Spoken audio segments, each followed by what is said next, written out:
Shalom, peuple de Dieu, j'espère que vous allez bien, que le Seigneur vous bénisse. Nous sommes toujours dans notre partie de témoignage, notre groupe de témoignage, avec toujours notre frère David.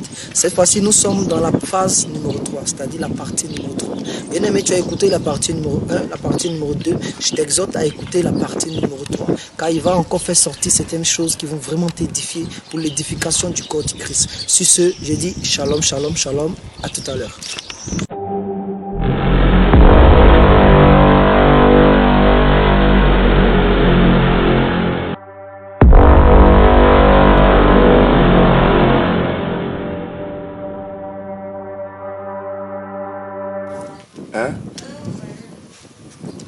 Oui, shalom, peuple de Dieu, j'espère que vous allez bien. Voilà, nous sommes dans notre deuxième partie du témoignage de notre bien-aimé, le frère David. Vous avez écouté un peu son parcours précédent, comment il a souffert dans le désert et comment vraiment il a été blessé par les barbelés, c'est-à-dire les fils de fer. Ça n'a vraiment été pas facile. Mais le Seigneur, notre Dieu, a été avec lui, sa main a été avec lui.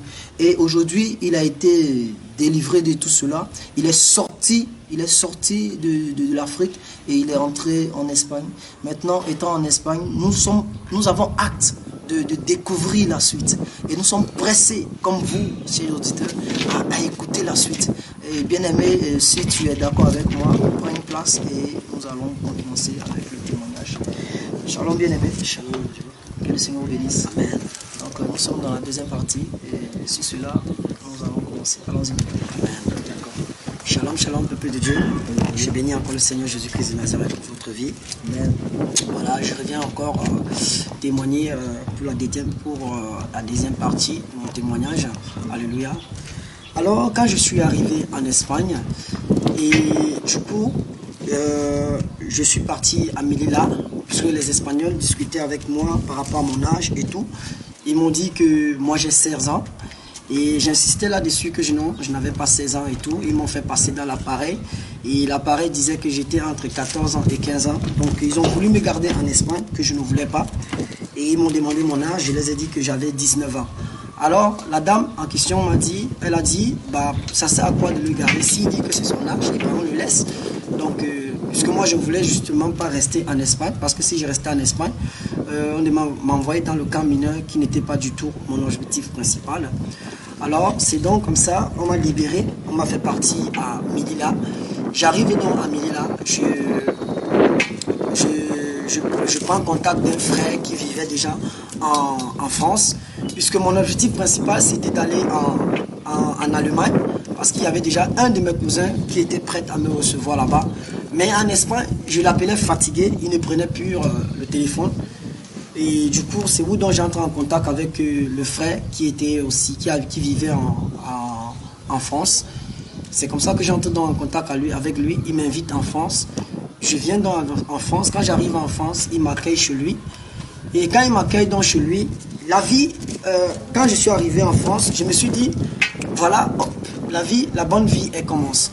Or, c'était encore l'enfer que je devais traverser. Puisque beaucoup se disent, quitter l'Afrique et venir en Europe, tout est facile. Non, ce n'était pas facile. Je pense que mon parcours plutôt au Cameroun est plus pire que celle de mon parcours en France est plus pire que celle du Cameroun que j'ai vécu. Donc, quand il m'a accueilli en France, et bien aimé, là où il m'a hébergé, c'est dans une cave où il y a le froid. Donc, j'ai fait 2 nuits dans le froid. Et un matin, il est venu me rendre visite en me disant, est-ce que j'ai mangé? Vous imaginez, dormir dans la cave, tu n'as pas de quoi manger, mais il vient poser la question à savoir si j'ai mangé. Je lui ai dit non. C'est comme ça qu'il me demande quand il me fait sortir de la cave. On devait se balader un peu en ville et tout. Par la grâce de Dieu, l'enfant que je suis, il m'a présenté à un de ses amis, justement, qui lui a dit, bon, écoute, est-ce que tu peux héberger mon frère pour le moment, comme je suis en pleine confusion avec ma femme à la maison et tout, puisqu'il était, à l'époque, il s'est marié avec une fille blanche et tout. Alors donc, son ami lui dit, bon, écoute, il n'y a pas de souci, je peux l'héberger, je peux l'épauler pour quelques jours, 2 jours, 3 jours, il n'y a pas de souci. Il me prend donc chez lui. Mon ami là, pas que mon ami, mon frère, un de mes grands frères que je connaissais au Cameroun, il m'abandonne chez le monsieur. J'ai vécu chez le monsieur presque 2 semaines. Je n'avais pas de ses nouvelles. Il ne savait pas si je mange ou si je prends une douche et tout. Il m'a abandonné genre, chez son ami. Et son ami donc a pris panique. Il lui a dit, mais il m'a posé la question à savoir, est-ce que c'est vraiment ton frère? Je lui ai dit, c'est pas vraiment mon frère. On est juste Bamileke. Donc on se connaît depuis le Cameroun et tout. Mais c'est pas mon propre frère en fait. Il me dit, ah je comprends. Il me dit, ce que je vais t'expliquer, ici en Europe, la vie c'est une place. Et en vérité, en France ou en Europe, c'est une place. Ton propre frère, quand tu arrives, il te met dehors.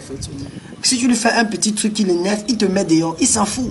Parce que là-bas, il regarde l'économie d'eau. Il regarde plein de choses qui n'ont même pas de sens en fait. Donc lui, quand il m'a pris, il a vu que voilà, la consommation, ça augmentait déjà, la charge. Il n'arrivait plus à prendre soin de moi. Il a donc appelé mon frère pour lui dire, ah, écoute, tu ne peux pas venir m'abandonner un enfant que moi je ne connais pas. Donc, viens donc chercher ton petit frère et tout. Il lui a dit, ok, je te promets, je viens. Je vous assure, mes bien-aimés, il n'est jamais passé. 3 semaines qui suivaient, le confrère m'a demandé, il m'a proposé qu'il faut qu'on aille en ville se balader. On part donc en ville, c'est où je rencontre, il tamponne encore mon frère qui m'a accueilli en France. Il le rencontre, lui demande, mais comment se fait-il que tu viens abandonner un enfant chez moi? Ça se fait pas. Tu sais même pas s'il a mangé, tu sais même pas comment il vit et tout. Il lui a dit, ah non, ne t'inquiète pas, c'est à cause du travail et tout, etc. Il a dit à mon frère que bon, voilà, je te laisse avec ton frère, je ne peux plus le ramener chez moi. C'est comme ça que mon frère me prend. Moi, il était content que bon, comme il m'a pris, peut-être cette fois-ci, il a trouvé une solution. Ou il me retourne encore, toujours dans la même cave. Et il me présenté chez des filles nigériennes, sachant que, voilà, peut-être, moi, les filles nigériennes, ils vivaient une vie de débouche, ce sont des prostituées en Europe. Donc, que ce soit des Nigériens, que ce soit des Camerounais, c'est un truc commun. Donc, c'est fréquent en France, en fait. Je rencontre dans les filles nigériennes, je me présente, je les explique un peu ma situation. Ils me demandent, mais je dors où? Je leur dis, ah, mon frère m'a laissé dans la cave. Ils me demandent, qu'est-ce que je mange? Je leur dis, je n'ai pas mangé. Bon, ils ont eu tellement pitié de moi. Ils m'ont fait venir dans leur chambre. Ils m'ont donné à manger et tout. Ils ont sorti un matelas, ils m'ont demandé de dormir sur le couloir. À 4 heures, il faut que je me lève pour partir parce que les gens vont sortir pour aller au travail. Donc du coup, vous voyez que la vie, ce n'était pas facile. Ce n'est pas ce que je pensais en fait. Parce que moi, je me disais qu'en arrivant en France, les choses vont changer. Donc c'est devenu encore plus compliqué que ce que je pensais. Du coup, on me donne le matelas, il me pôle la nuit. J'ai passé la nuit. À 4 heures, je me suis levé. Je suis parti dans la cave, je suis resté dans la cave. Mon frère est arrivé aux environs de 11 heures. Il m'a fait sortir et tout. On est parti encore en balade et tout. Il a rappelé donc encore le même frère qui m'a fait héberger. Le frère, il a appelé le frère est arrivé. Il m'a demandé d'expliquer un peu ma situation au frère. Du coup, je lui ai fait part un peu de mon parcours, comment est-ce que je suis arrivé en Europe et tout, comment est-ce que je me suis retrouvé là. Parce que je lui ai dit, moi, mon but, ce n'était pas de venir rester en France. Moi, je partais qu'en Allemagne. Donc, du coup, mon frère m'a dit, en Allemagne, c'est difficile d'avoir les papiers. Vaut mieux je reste en France, je vais facilement obtenir mes papiers. Qui était dans le cas, j'ai dit que ok, je l'ai écouté. Le frère lui a dit que ok, je vais le prendre encore pour quelques temps, en attendant qu'on essaie de trouver une solution à lui. C'est où donc il me parle de l'histoire des mineurs. Puisqu'il connaissait que moi, je suis footballeur, je suis trop passionné, j'aime le football. Il me connaissait depuis que je suis tout petit, il voyait le talent qui était en moi depuis le Cameroun. Alors il m'a dit, déjà mon âge ne me permet plus de jouer parce que je crois que j'avais 19 ans, si je ne me trompe pas. 19 ans ou 20 ans, si je ne me trompe pas. Il m'a dit, écoute, avec ton âge, c'est plus facile que tu intègres un club de la France. Il faut qu'on coupe ton âge et tout. Je lui ai dit qu'il n'y a pas de souci. Comme c'est toi mon grand frère, tu es déjà là, tu connais bien comment ça se passe, le territoire plus que moi. C'est où il me propose de baisser mon âge. À 20 ans, j'ai mis à 14 ans. Que le Seigneur Jésus-Christ me pardonne. J'ai baissé mon âge, je l'ai mis à 14 ans. J'ai appelé au Cameroun. On m'a établi une acte de naissance. Toujours mon oncle, puisque je lui ai envoyé de l'argent pour m'établir une nouvelle acte de naissance. Donc, au lieu que normalement, mon nom qu'on m'a donné à la mairie, normalement c'est le nom de mon grand-père qui est le grand-père côté paternel, qui est Tsafak Achille Poulain. Mais ce nom, tellement qu'on avait parlé des choses mystiques que cet homme fait, j'ai pris peur, j'ai changé mon nom. Au moment où je voulais jouer la coupe top, j'ai changé mon nom, mais je n'ai pas coupé mon âge. J'ai utilisé mon même âge, mais j'ai changé le nom. J'ai pris plutôt le nom de mon grand-père, qui est le père de mon papa. On m'appelait maintenant Atefak Dominique. Donc, du coup, quand il m'a proposé cela, j'ai dit, ah, ça tombe bien, il n'y a pas de souci. j'ai appelé au Cameroun, on m'a refait une autre acte de naissance. Mon oncle, il a mis 14 ans et demi en allant vers 15 ans. Donc du coup, quand l'acte de naissance est arrivé, c'est comme ça qu'on m'a présenté, on m'a amené au camp mineur, qui est la maison d'enfance en France, pour utiliser le bon terme, la maison d'enfance. Donc c'est comme ça qu'on m'accueille à la maison d'enfance. Là, tu es logé. Là-bas, je suis logé, nourri, j'ai tout à ma disposition. Entre-temps, maintenant, vu la maturité en moi, le français que je parlais, et ils ont commencé à suspecter que non, tu ne peux pas être mineur, et tout, et consort, etc. Bah, comme le mensonge aussi, c'était à moi déjà cultivé. Je connaissais, voilà, un expert à mensonge. Donc du coup, j'ai inventé des choses et tout. Je les ai démontrées A plus B que oui, je suis mineur. J'ai tout fait, j'ai tout mis ce qui était à ma disposition pour pouvoir les démontrer que oui, en réalité, c'est mon âge. Donc du coup, ils ont cru juste à ma parole. Et c'est comme ça qu'on m'a conduit au tribunal.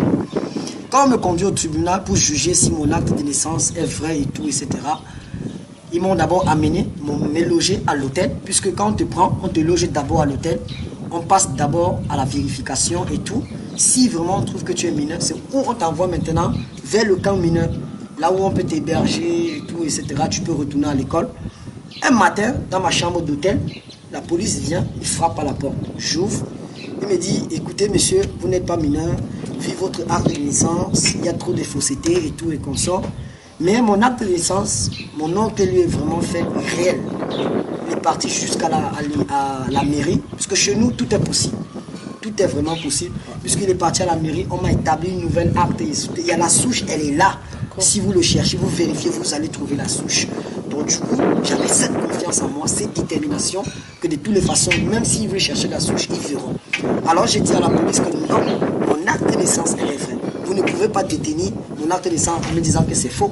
Vous pouvez vous rapprocher vers des autorités qui pourront bien éventuellement. Je dis, mais un mineur ne peut pas parler de la sorte. Il ne peut pas réfléchir de la sorte. Je les ai dit, mais monsieur, écoutez, c'est vrai, chez nous, déjà, à partir de 14 ans, à partir de 13 ans, non, à partir de 12 ans, 13 ans, tu as déjà une maturité à toi pour comprendre des choses. Donc chez nous, l'éducation, on a déjà cette éducation de base. Donc pour pouvoir s'exprimer et tout. Quand vous me dites que non, la manière que je parle, ça prouve déjà une maturité à moi, c'est normal. J'ai été à l'école, on m'a enseigné des trucs, c'est normal que je m'exprime de la sorte. Je leur dis donc, vous pouvez vous tourner vers les autorités, ils vous diront si en réalité, cette acte de naissance que je détiens, elle est fausse. C'est comme ça donc, la police me conduit plutôt au tribunal. Arrivé au tribunal, le juge me demande, est-ce que vous êtes vraiment mineur? Je lui dis oui. Qu'est-ce qui prouve que je suis mineur? Je dis, il y a mon acte de naissance. Il me dit, mon acte de naissance n'est pas suffisant. Alors, on ne peut pas vous prendre en compte parce que vous n'êtes pas mineur. J'ai dit non, mon acte de naissance que vous avez en main, ce n'est pas moi qui l'ai fabriqué, c'est les autorités de mon pays qui l'ont fourni. Donc, si vous trouvez qu'elle est fausse, rapprochez-vous vers les autorités de mon pays et ils vous diront en réalité si elle est fausse. Parce que moi, je sais que l'acte de naissance que je détiens, elle est réelle. Elle a une souche, il y a une souche en fait. Alors, c'est comme ça qu'on me conduit donc plutôt à Paris, vers l'ambassade du Cameroun. J'arrive donc là-bas, comme l'ambassade nous connaît déjà, ils savent que non, il y a du trafic et tout, etc.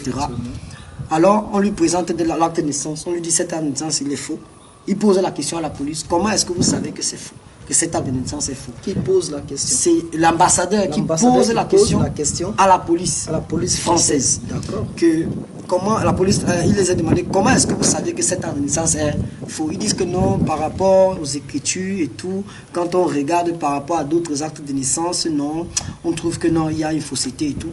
Donc, alors, l'ambassadeur leur pose encore la question, vous vous êtes basé sur ça pour dire que c'est faux. Il prend donc l'acte de naissance, il passe dans l'appareil, ça sort vert. Quand ça sort vert, ça veut dire que c'est une vraie acte de naissance. Alors, l'ambassadeur les a dit que non, cet acte de naissance est vrai, mais vous allez sortir de mon bureau, j'aimerais discuter avec lui tête en tête. Alors, c'est où quand les autorités sortent, l'ambassadeur, comme on se connaît, il n'a pas caché. Il a dit, mon fils, je connais ton âge. Je connais ton âge, mais je sais ce que tu as fait. Tout ça, c'est pour faire quoi? Je lui ai dit, papa, c'est pour jouer au football. Vous connaissez la situation. Il lui a dit, papa, je ne peux pas vous mentir. J'ai entre 19 et 20 ans. Je ne peux pas vous mentir. Il dit, oui, je sais. mais l'acte de naissance, vous avez fait comment pour l'obtenir, puisqu'elle est vraie? J'ai dit non, j'ai appelé au Cameroun, mon oncle s'est occupé de ça et tout, puisque j'ai changé de nom en fait. Mon nom même qu'on m'a donné à la mairie, c'est pas ça que j'utilise. C'est pour ça que c'était facile d'obtenir une acte de naissance réelle en fait. Donc du coup, c'est comme ça que je l'ai expliqué. Il m'a dit non, ne t'inquiète pas, moi je vais te sauver, je vais te couvrir. Mais sache une chose, si je fais ça, c'est pour que demain, je réussis. Et non partir en France, salir la communauté camerounaise. J'ai dit non papa, vous pouvez compter sur moi. Alors il demande donc... L'ambassadeur camerounais en France. Oui, en France. Il demande maintenant aux autorités françaises, qui est la police, d'entrer dans son bureau. Ils entrent dans son bureau. Il dit monsieur, retournez cet enfant en France. Cet enfant est mineur. C'est son âge. Je lui ai posé des questions, je voulais savoir des trucs, mais il m'a dit la vérité, vous pouvez l'amener. Lui aussi, il a menti pour me couvrir. Donc du coup, c'est comme ça que les autorités françaises, s'il me prend dans la voiture, ils appellent le juge, il dit, bah, écoutez, l'ambassadeur a déclaré que l'acte de naissance est vrai, parce qu'on a testé l'acte devant de nous, et ça prouve vraiment que c'est rien. C'est comme ça qu'on m'amène, on me ramène en France. Avant de me ramener en France, je pleurais. Je rencontre une maman, toujours l'enfant que je suis.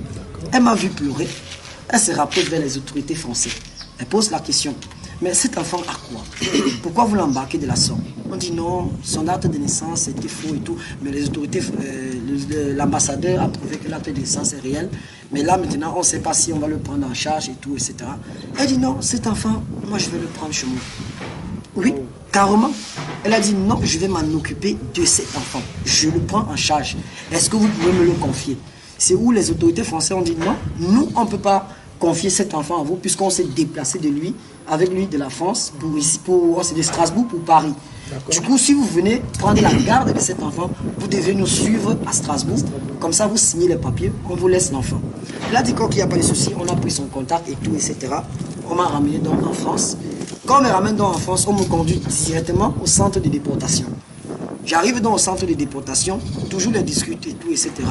C'est où le médecin, je crois elle était artillaise. Non, antillaise, pardon, autant pour moi. Elle se rapproche de moi. Elle me dit, je trouve en toi trop la gentillesse. Tu es spécial, tu n'es pas comme les autres. Je dis, ah maman. Elle me dit, comment est-ce que je peux faire pour t'aider? Je lui explique ma situation, mais je lui cache mon âge. Je ne dis pas que j'ai coupé l'âge. Je lui dis, maman, on m'accuse pour mon acte de naissance. Elle me dit, est-ce que ton acte de naissance elle est vraie? J'ai dit, non, mon acte de naissance est vrai. Elle me dit, écoute, si ton acte de naissance là, elle est vraie, sache qu'ils vont te prendre. Ils n'ont pas le droit de te rejeter. Moi, je vais appeler l'avocate que je connais, qui va prendre ta situation en main. Tu vas voir, on va te libérer. C'est comme ça qu'elle fait alors une fausse déclaration. Elle rédige une lettre aux autorités de la médecine, parce qu'elle faisait dans la médecine. Elle dit, écoutez, monsieur Tantan Atefa Dominique, monsieur Atefa, né en telle année, voilà, il nécessite des soins dans notre pays, puisqu'il a une maladie en lui. Elle a inventé une maladie, l'hépatite B. C'est quelque chose qui est vulgaire en France. Donc, c'est comme ça que donc, je suis entré, j'ai intégré la France en fait. Quand elle a déclaré que j'ai cette maladie en moi, et c'est comme si elle prédiquait cela, que ça soit en moi. Et quand on fait les examens, on découvre que justement, j'ai une hépatite B. Ah, en Espagne, on a fait les tests. J'avais rien de cela. J'arrive donc en France. Non, quand ils ont fait les tests, ils ont dit que j'ai une maladie en moi, mais ils ne savent pas trop ce que c'est. Mais il faut que j'arrive en France, je cherche encore profondément pour savoir quel est vraiment ce problème. Quand elle a dit ça, c'est comme si, je ne sais pas, je ne sais pas si elle va appeler ça une prophétie ou quoi, puisqu'elle m'a dit non, elle va m'aider, elle sait comment elle va jongler pour qu'on me laisse en France. Quand elle rédige dans la lettre à, comment on appelle encore, aux autorités. Les autorités ou la médecine nationale? Oui, la médecine nationale. Qui lui a dit dans la lettre que non, monsieur Atefa nécessite les soins dans notre pays, puisqu'il souffre, il a une maladie en lui qui est l'hépatite B. Alors qu'elle n'a pas encore fait les examens pour savoir si j'ai l'hépatite B, justement. Après, quand elle a fait le test, elle a trouvé que oui, en réalité, j'avais l'hépatite B sur moi. Je lui ai dit, mais madame, comment se fait-il que je peux avoir cette maladie en moi? Est-ce que ça va me tuer? Elle me dit, non, non, non, c'est normal. Vu le fait qu'on embrasse les filles et tout, et qu'on peut facilement achoper l'hépatite B, mais ça se soigne. Ne t'inquiète pas, il n'y a pas de souci. D'accord. Bien aimé dans le Seigneur, laissez-moi vous dire que vous venez d'entendre ce témoignage. Le mensonge conduit vraiment à mauvais port. Regardez comment cette dernière qui voulait l'aider, mais elle a passé par le mensonge. En passant par le mensonge, l'esprit de cette maladie est entré. Combien de fois lorsque une personne ment, j'ai tel problème, j'ai tel souci, et l'esprit de ce problème arrive. Lui, il n'a pas l'hépatite B, mais comme elle voulait le couvrir, elle a déclaré l'hépatite B. Et puisque c'était un mensonge, et le mensonge engendre un démon, puisque le mensonge c'est un péché, et le péché engendre un démon, donc le démon de l'hépatite B est entré. Et lorsqu'on fait l'examen, on retrouve ce démon-là, cette maladie-là, dans son sang. Vous voyez où nous a conduit le mensonge. Allons-y, nous continuons. Alors du coup, quand on fait le test, on découvre que oui, en réalité, j'ai l'hépatite B. J'ai commencé à paniquer parce que je sais que l'hépatite, ça tue. Elle m'a dit non, non, t'inquiète pas, tu as l'hépatite B, tu n'as pas l'hépatite C. C'est l'hépatite C qui tue à l'immédiate. Elle me dit l'hépatite B, ça se soigne même au bout de 1 mois, 2 mois, si tu suis bien le traitement, tu es guéri. J'ai dit ok, il n'y a pas de souci. Donc alors, quand elle a fait ça, elle m'a dit, je faisais ça pour t'aider. Mais à la fin, on découvre qu'en réalité, tu as ça. Donc c'était étonnant, c'était étrange pour moi. D'accord. Du coup, quand elle amène, après que les autorités ont reçu le courrier, ils ont vu que oui, en vérité, je nécessite l'aide sociale de la France. Donc il faut absolument qu'on prenne soin de moi. Maintenant, mon avocat, elle intervient là-dessus. On me libère, ayant fait 2 semaines au centre de détention. Normalement, c'était prévu 1 mois. J'ai fait plutôt 2 semaines.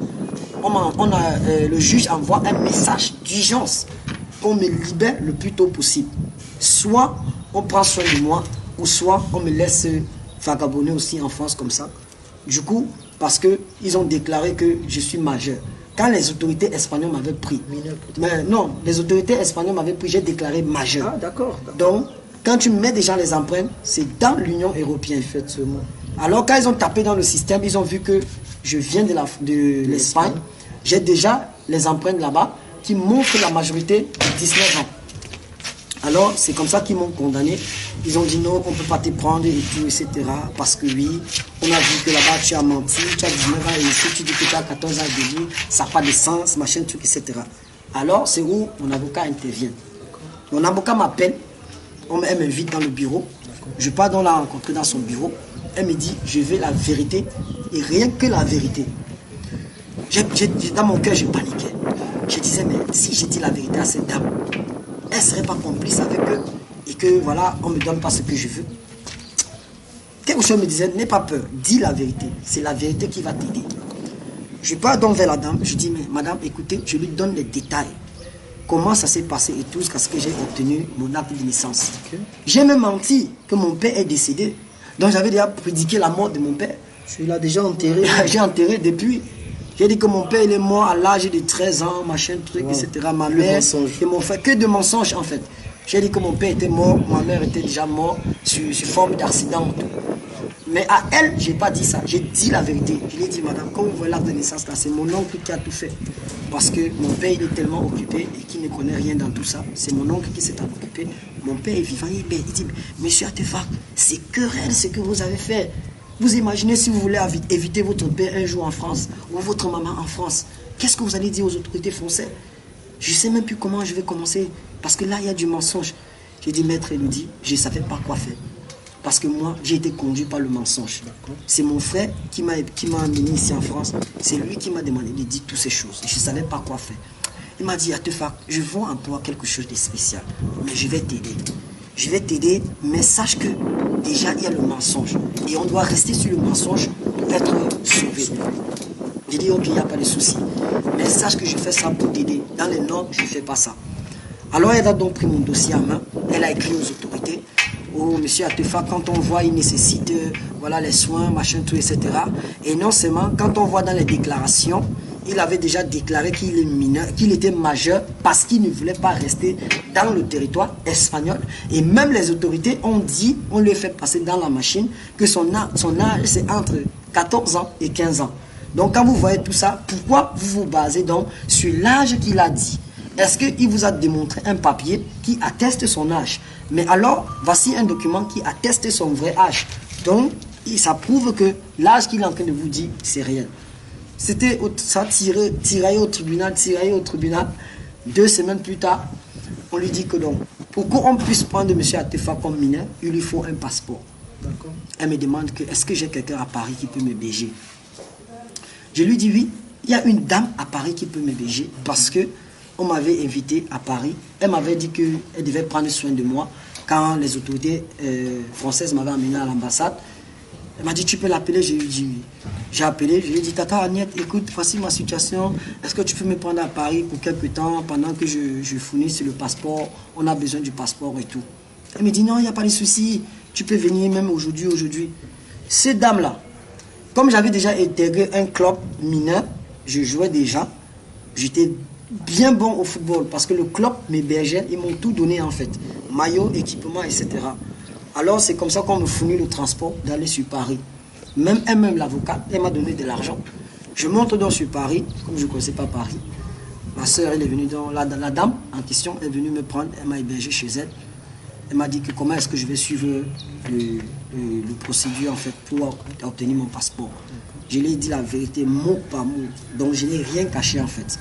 Alors j'appelle donc le monsieur que j'étais, comme j'avais d'abord établi un premier passeport au Cameroun, j'appelle donc ce monsieur puisque j'avais gardé son numéro, le contact avec lui. J'appelle donc ce monsieur, je lui dis bonsoir monsieur Ndan Alanda. En ce moment il n'était même pas commissaire. Je lui dis écoutez, je suis comme ça en France. Il a crié, il m'a dit mais quand tu faisais le passeport, tu m'as dit que tu partais qu'en Afrique du Sud. Je lui ai dit oui mais mon ami de l'Afrique du Sud voulait seulement me frapper. Mais Dieu a fait grâce, je suis en France. Il me dit comment tu t'es retrouvé en France alors que tu n'avais pas les moyens. J'ai dit ah, j'ai pris la route aussi comme les autres. Il me dit franchement tu es fort. Mais j'ai oublié de te dire quelque chose. J'ai fait un son sur toi, je t'ai vu à l'équipe nationale du Cameroun. Je peux compter sur toi, je sais que tu peux jouer à l'équipe nationale du Cameroun. Ne baisse pas les bras, je vais t'aider. Il faut que tu me donnes 300 000 pour que je puisse t'établir un passeport. Pour effacer toutes mes informations qui sont dans la machine, les empreintes. Voilà, pour m'établir un nouveau passeport, il faut 300 000. Je lui dis que mon père, comme vous me voyez là où je suis là, je ne travaille pas, j'ai rien. Mais si vous avez confiance en moi, comme vous dites, faites-moi ce passeport, je vais vous donner cet argent. Moi, ça a dit non, ne t'inquiète pas. Ton frère qui t'a emmené en France, il faut l'appeler. Ce qu'il va donner, moi je vais contribuer. On va l'envoyer. J'appelle mon frère me dit que non, il peut se battre. Il va me donner 200 euros. Je dis, ah, celui-ci qui m'a abandonné là. Équivalent à 120 000 francs. Voilà, 100 000 francs. Celui qui m'a abandonné là, qui m'a fait dormir dans la cave, celui qui me donne 200 euros. Tout ça pourquoi? Parce que quand il communiquait avec lui, il avait déjà vu la soeur en question qui m'a hébergé. Donc il est tombé maintenant amoureux de la soeur. Ah, d'accord. Donc il faisait tout ça pour montrer à la soeur qu'il a l'argent. Okay. Voilà, pour son propre intérêt en fait. Moi je ne savais pas. Il envoie dans les 200 euros dans son compte. On prend les 200 euros, on envoie au monsieur, on lui dit que non, c'est ce qu'il a. Il a dit non, ne t'inquiète pas, je établis le passeport tout de suite. C'est comme ça qu'il efface toutes mes informations, tout. Il me sort un passeport. Au bout de 2 mois et demi, j'ai eu le passeport. Le passeport est venu loin à la maison même, venu me trouver. J'ai dit gloire à Jésus. Je prends donc le passeport, je dis à la tante que je vais partir. Il me dit non, ton frère m'a appelé. Parce qu'ils se sont échangés de numéro. Hein. Comme c'est avec son téléphone que j'ai appelé. J'étais en train de causer. Déjà, moi, je ne savais pas. Elle m'était tombé amoureux. Quelqu'un que tu as jamais vu. Non, la femme que je suis parti habiter chez elle. Oui, qui m'a aidé. Qui t'a aidé pour mon passeport. Donc, ils étaient déjà tombés amoureux. Ils s'appelaient déjà et tout, etc. Je ne connaissais pas moi. À ma grande surprise, je lui ai dit que non, je vais retourner à Strasbourg. Il me dit non, il y a ton frère qui vient. Il dit ah, comment ça mon frère il vient? Il me dit non, je cause avec lui depuis, j'ai envie de le voir et tout. Il m'a dit qu'il est amoureux de moi, machin, tout. J'ai dit ah. Donc c'est parti comme ça, maman. Il me dit ah, il faut qu'il vienne parce que normalement il est en train de chercher l'homme de sa vie. Puisqu'elle a eu un enfant, le père de son enfant le maltraitait, tapait, tout ça et tout. C'est comme ça que mon frère est arrivé. Homme de Dieu, quel champagne que tu veux voir? Champagne, whisky. Celui qui n'avait pas d'argent pour m'aider. Oh. Pour t'aider, ni t'héberger et autres, il t'a laissé dans la cave. Mais cette fois-ci, il fait sortir les champagnes. Il a acheté des champagnes, des whisky, tout ça, dans les cartons. La méchanceté. Parce qu'elle préparait son anniversaire. Ok. Alors, il arrive à la gare, on me demande d'aller le chercher. J'arrive, je vois carton sur carton, whisky sur whisky. Il dit, mais grand frère, tout ça pourquoi? Il me dit, non, c'est sa femme. Il dit, ta femme comment? Ça s'est passé comment? Dis-moi. Il me dit, non, pour le moment, je suis encore petit dans la tête, je ne peux rien comprendre. Laisse, vois seulement. J'arrive dans la maison. Au lieu que ma soeur l'accueille aussi normalement, ce sont les bisous devant moi. Il dit, ah, ça part déjà jusqu'au bisou. Donc l'amour là, c'est là depuis longtemps. C'est comme ça que comment ils se sont amourachés, on l'a accueilli. La même nuit, ils ont dormi ensemble dans une même chambre. Alors que moi, j'attendais que peut-être ils devaient dormir avec mon frère. Ils sont partis dormir ensemble. Ah. Après, ça s'est mal passé. Je ne sais pas qu'est-ce qui s'est passé entre les deux. Ils ont commencé à chamailler au salon, machin, truc, etc. 2 mois plus tard, quand je suis rentré sur Strasbourg, je suis revenu encore à Paris pour lui dire merci. 2 mois plus tard, elle me dit qu'elle est enceinte. Mais elle va enlever l'enfant. J'ai dit, ah, comment tu peux tomber enceinte, tu vas enlever l'enfant? Tu m'as dit que tu es amoureux de lui, tu veux rester avec lui, mais maintenant tu vas avorter l'enfant. C'est pas bien d'avorter l'enfant. Toi-même, tu m'as dit que ça fait longtemps que tu cherches l'enfant. Tu veux un mari, tu as déjà un enfant, tu veux encore un autre enfant, tu cherches un mari. Mais le Seigneur t'a béni avec l'enfant dans ton ventre. Pourquoi tu vas enlever? Vaut mieux que tu gardes cet enfant, même si le père de l'enfant, tu ne veux plus le père de l'enfant. Mais c'est pas grave. Elle m'a dit non, elle va enlever. Quelques semaines plus tard, elle a enlevé l'enfant. L'enfant, donc je ne sais pas si elle a enlevé, elle est venue me dire que l'enfant est parti. C'est comme ça que, donc, comme j'étais retourné sur Strasbourg, j'ai donné mon passeport à l'avocate. Elle avait déjà lancé les dossiers et tout, etc. Elle m'appelle en urgence sur le téléphone de ma soeur.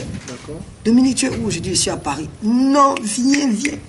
Il y a une bonne nouvelle. Je dis, c'est quoi? On t'a pris. Il dit, ah bon? On m'a pris comme mineur. J'ai dit, ah, gloire à Jésus.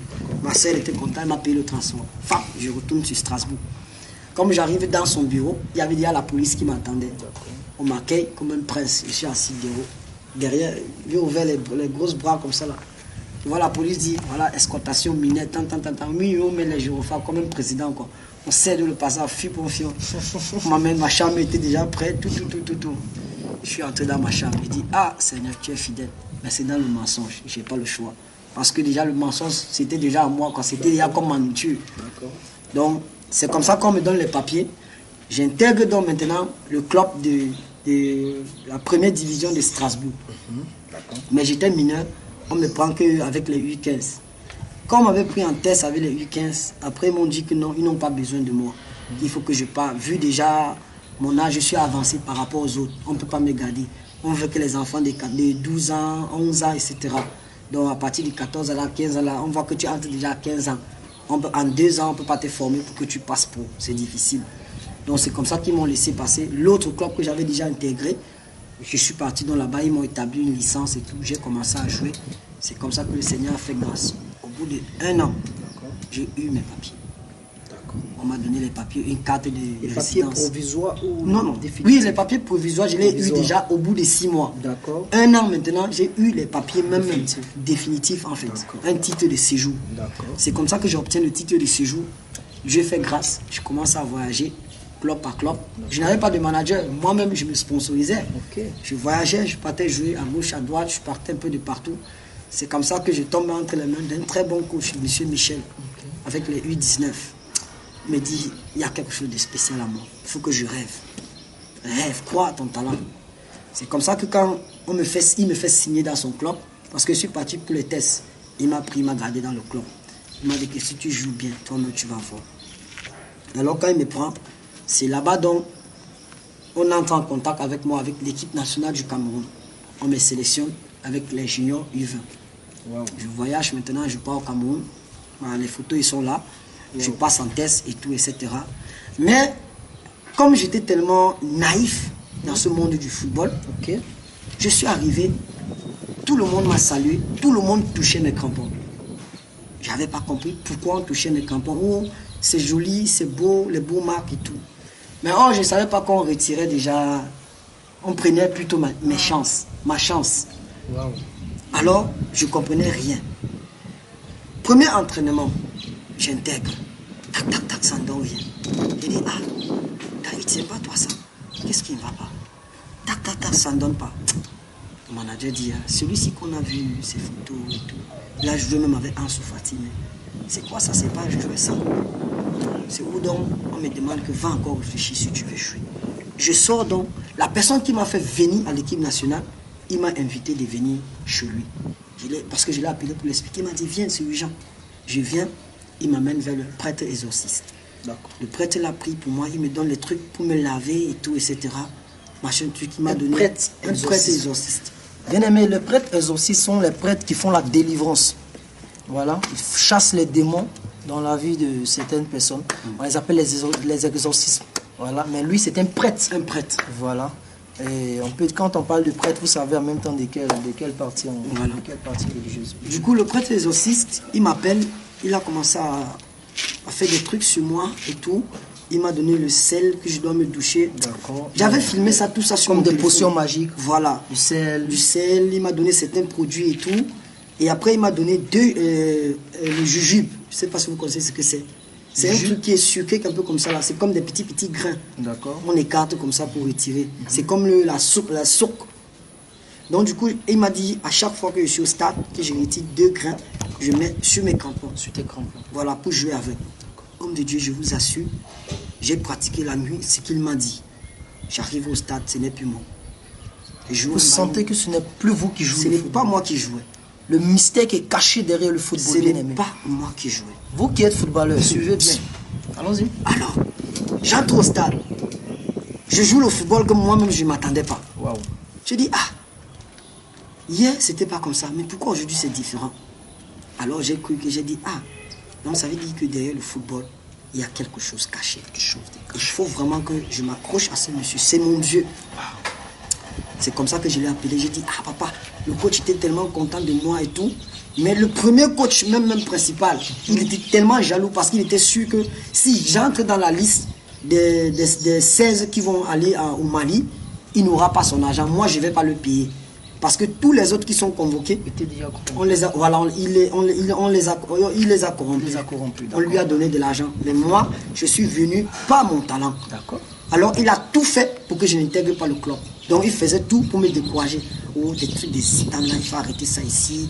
Hier, tu ne montais pas ça, mais qu'est-ce que tu veux faire là? Moi, je n'ai pas besoin d'études des Zidane ici. Joue-moi un ballon normal. Donc, c'était pour me frustrer, en fait, que je ne joue pas.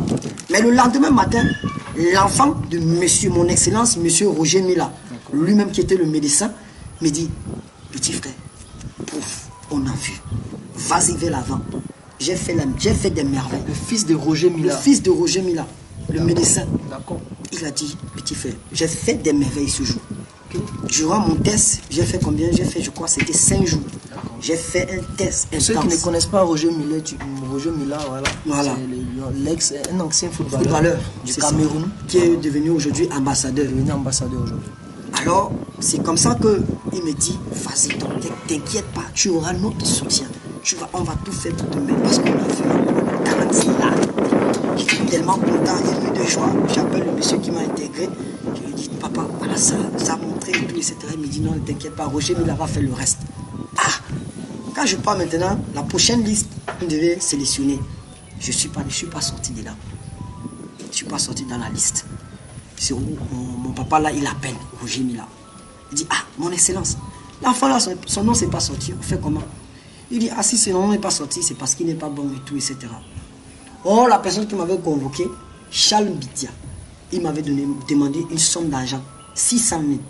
Je n'avais pas cet argent. Je connaissais que maintenant, comment on devait me prendre, puisque quand on te prend déjà dans les 16, on vous verse une somme d'argent. Je crois que c'est 1 million ou 2 millions. Là, je pouvais sortir cet argent, je lui donne. Lui-même, il m'a appelé au téléphone. Il me dit, est-ce que tu as l'argent que je t'ai demandé? Je lui dis, non, monsieur Charles, je n'ai pas cet argent, c'est beaucoup, c'est énorme. Donc, tu n'as pas de famille, tu n'as personne. Il me dit, c'est comme ça que tu vas perdre. C'est comme ça que les querelles ont commencé, jusqu'à ce que le secret s'est dévoilé. C'est parti même dans les réseaux sociaux. Maintenant, entre eux, ils se connaissent entre eux, puisque c'est un secte en fait. Ils se couvrent entre eux. Je ne pouvais rien lui faire. Même quand la vérité a été découverte, mon excellence, M. Roger Mila, me convoque. Je vais vous montrer les photos après. Il me convoque, on est assis sur une table. On lui montre mes vidéos. Il regarde, il dit, mais il a le talent. Mais il n'y a pas de souci. Demain, je vais l'amener. Demain, je vais l'amener. On va aller voir le ministre des Sports. On va l'amener, c'est pas un problème. Il a du talent. C'est comme ça quand il m'amène. Or, Charles Mindia, il avait déjà appelé le ministre du Sport, qui sont ses collaborateurs. Il a expliqué la situation et tout, etc. J'arrive, le ministre m'accueille, chaleureusement. On me parle et tout, etc. Mon excellence me dit non, c'est un très bon footballeur, on peut l'intégrer et tout. Il a besoin de jouer. Cet enfant, moi-même, je vais prendre en charge. Je vais le sponsoriser. Il a du talent. C'est le ministre? Non, monsieur Roger Mila. D'accord. Il me dit non, moi je vais le sponsoriser. Cet enfant, il a du talent. C'est comme ça que on invoque maintenant monsieur Charles Bidia qui arrive. Il arrive qu'avec les pleurs. oh, cet enfant voulait détruire ma vie et tout, etc. Machin, truc, etc. Ah! J'ai dit, mais détruire votre vie, comment? Il me dit, non, cet enfant m'a proposé une somme d'argent. Ça retourne contre moi. C'est lui qui me demande de l'argent. Mais il dit que c'est moi qui lui a donc proposé de l'argent. Donc c'est parti en querelle et tout, etc. Après maintenant, le ministre du Sport dit que non, ça c'est une situation qu'on va régler en famille, que je ne m'inquiète pas, on va gérer cette situation. Alors, par la grâce de Dieu, je rentre donc dans mon hôtel. C'est comme ça que l'affaire est clôturée. On lui appelle, on lui convoque, on lui dit que lui va me remettre une somme de 1 million pour tout l'argent que j'ai dépensé, mon billet d'avion, pour retourner en France. Il a dit qu'il n'y a pas de souci. Il m'a promis que bon, il devait m'envoyer cet argent. Je suis donc retourné en France sans cet argent. Quand je retourne en France, c'est où donc je rencontre un manager en France qui m'amène comment on appelle encore le pays arabe là? Non, Turquie. En Turquie. J'arrive dans la Turquie en première division, qui est Konya Sport, là où ça s'appelle tout ça, première division. Quand j'arrive en Turquie, la malchance que j'ai eue, je ne sais pas si je vais dire malchance ou une chance. Je n'ai pas trouvé ça. Quand je suis arrivé, les Samuel Eto'o-Fils, l'équipe 1, partait en stage. Alors, moi, je devais intégrer l'équipe réserve. Quand j'étais dans l'équipe réserve, j'ai fait les entraînements et tout, ils trouvent que je suis bon et tout. On propose donc à mon manager que l'enfant, si il va débuter avec un salaire de 5 000 euros. Il refuse que non. L'enfant là, je ne peux pas le vendre à 5 000 euros. J'ai dit donc au manager que mais laisse-moi commencer. C'est un début. Là, je vais exploser, le monde va voir. Là, tu pourrais gagner une grosse somme d'argent. Il m'a dit jamais. C'est comme ça qu'il me ramène en France. Comme je retourne donc en France, on me convoque encore maintenant à Barcelone. Je pars donc à Barcelone, c'est où je joue avec Ansu Fati. Je suis devenu maintenant populaire. Les gens m'appelaient à gauche à droite pour les tests. Mais ce que je n'avais pas compris, à chaque fois que je partais en test, j'ai les chevilles qui enflent, les genoux qui enflent. À chaque fois que je partais en test, je dis mais qu'est-ce qui ne va pas? J'appelle le prêtre exorcistique, je lui explique la situation. Il me dit mais monte au Cameroun, on va te soigner. Je monte donc au Cameroun, j'arrive au Cameroun. Ça c'est ma première fois d'aller visiter les charlatans pour la gloire du football. Alors j'arrive donc au Cameroun. Au lieu que je parte voir le prêtre exorciste, le commissaire qui a fait mon passeport me détourne pour m'amener ailleurs, à quelque part. Que lui-même aussi, il partait travailler sur lui. On m'amène chez les... On m'amène chez les pygmées. Les pygmées, ouais, les pygmées Cameroun, au Cameroun, d'accord. On m'amène donc chez les pygmées. Le pygmée prend... On va couper.